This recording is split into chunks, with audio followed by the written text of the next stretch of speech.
আসসালামু আলাইকুম। আজকে অনেক বৃষ্টি হইতেছে। শুভ দুপুর সবাইকে। আসলে দেখেন আমাদের এখানে অনেক বৃষ্টি হচ্ছে, তো যা বলে বোঝানো যাবে না। দেখেন অনেক বৃষ্টি।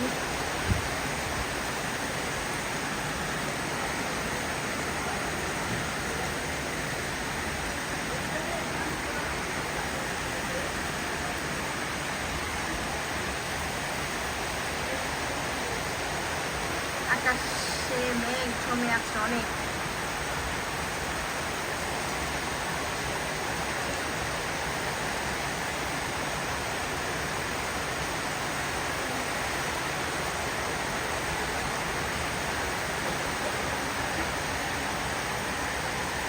পাখিগুলা বৃষ্টিতে ভিজতেছে। আমরা যদি পাখি হতাম তাহলে আমরাও ভিজতাম, পাখি করে।